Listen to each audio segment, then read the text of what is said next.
Isang magandang umaga po sa ating lahat. Weather update po tayo ngayong araw ng Tuesday, ika-16 na araw ng Abril 2024. Unahin po muna natin mga weather systems na sa kasalukuyan ay nakakaapekto sa ilang bahagi ng ating bansa. Kung makikita po natin dito sa satellite image, medyo may mamamatan po tayo mga kaulapan na nakakaapekto sa ilang bahagi ng Mindanao. And kung makikita po natin, medyo malawak po yung sakop ng mga kaulapan. Dulot po yung trough or extension ng isang low pressure area na nasa labas po ng ating Philippine Area of Responsibility at mababa po yung chance na ito ay magiging isang ganap na bagyo. And kung makikita po natin, yung mga kapal na kaulapan ay mostly nararanasan lamang sa karagatan, pero may ilang areas pa rin po sa Mindanao area na apektuhan nitong trough or extension ng low pressure area. So mostly dito sa southern portion ng Mindanao, posible po tayo makaranas na maghapon na maulap na paporin na may kasamang kalat-kalat mga pagulan, at sa nalalabing bahagi naman po ng Mindanao ay mostly magiging mataas lamang po yung chance na makaranas tayo ng mga isolated na mga pagulan. Sa nalalabing bahagi naman po ng ating bansa, kung nakikita po natin kabaliktaran po yung nararanasan po natin, halos wala po tayo makikita kahit anong mga kaulapan na posible magdala ng maghapon na mga pagulan. Dulot po ito ng epekto ng ridge or extension ng isang high pressure area. So kabaliktaran po yung nangyayari pagdating po sa isang ridge or pag nakaapekto po yung ridge ng isang high pressure area. So kung sa trough ay low pressure area, may nararanasan po tayo mga kaulapan.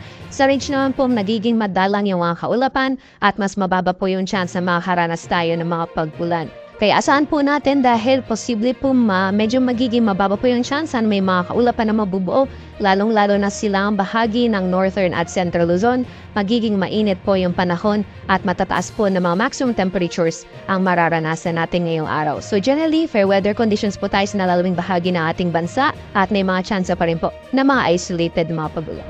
Sa magiging lagay po ng panahon dito sa Luzon, magpapatuloy pa rin po yung maaliwalas na panahon at asahan pa rin po natin yung maniinit at matataas ng mga maximum temperatures, lalong-lalo na dito sa Tuguegarao na posibleng umabot ng 38 degrees Celsius, samantalang 35 degrees Celsius maximum temperatures naman ang mararanasan para sa Metro Manila at Lawag. Agwat naman ang temperatura para sa Baguio, maglalaro mula 18 to 26 degrees Celsius, samantalang maximum temperatures para sa Tagaytay at Legazpi, posibleng umabot ng 33 degrees Celsius. Sa nalalabing bahagi naman po ng ating bansa, southern portion po ng Mindanao, most likely makakaranas po ng mga kalat-kalat mga pagulan. So dyan po sa South Cotabato, Sarangani, pati na rin sa Davao Region, posible po yung maghapon na maulap na paporin, may kasamang scattered na mga pagulan at mas mataas naman po ng tsansa na mga isolated na mga pagulan sa nalalabing bahagi ng Mindanao area. For the rest of the country, magpapatuloy pa rin po yung mainit at manisang panahon at asahan pa rin po natin yung matataas na mga maximum temperatures, lalong-lalo na po dito sa Calayan Islands, Puerto Princesa at Iloilo na posibleng umabot ng 34 degrees Celsius, para naman sa Zamboanga, Cebu, parte na rin sa Tacloban at Davao, aabot po ng 33 degrees Celsius ang maximum temperatures. Para sa Cagayan de Oro naman, yung agwat ng temperatura na inaasahan natin ngayong araw, maglalaro mula 25 to 31 degrees Celsius. Sa kalagayan po ng ating karagatan, wala po tayong gale warning sa ngayon. Banayad hanggang sa tamtaman pa rin ang mga pag-alo na mararanasan sa ating mga karagatan, kaya malaya pa rin pong makakapalaot yung ating mga kabayan na may mga maliit na sakyang pandada.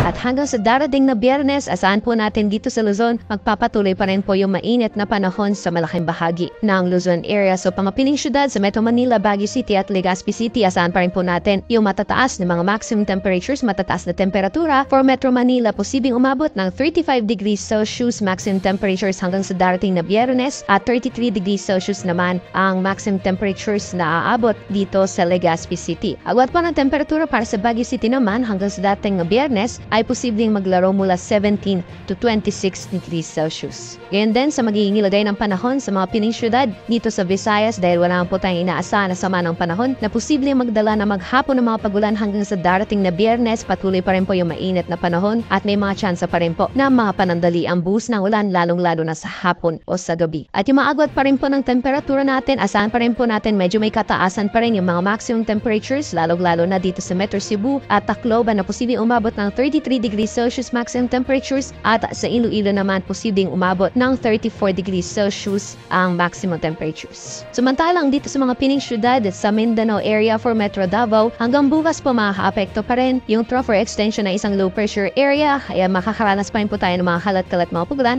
and then iinit na po ulit yung panahon pagdating ng Thursday Samantalang sa Cagayan de Oro at Zamboanga, from Wednesday until Friday, patuloy pa rin po yung mainit at maalisangang panahon, may mga tsansa pa rin po na mga pulo-pulo mga pagulan. Para naman sa agwat ng temperatura, 34 degrees maximum temperatures para posibleng maranasan hanggang sa darating na Biyernes para sa Metro Davao at Zamboanga, at yung agwat naman ng temperatura pa sa Cagayan de Oro posibleng maglaro mula 24 to 32 degrees Celsius.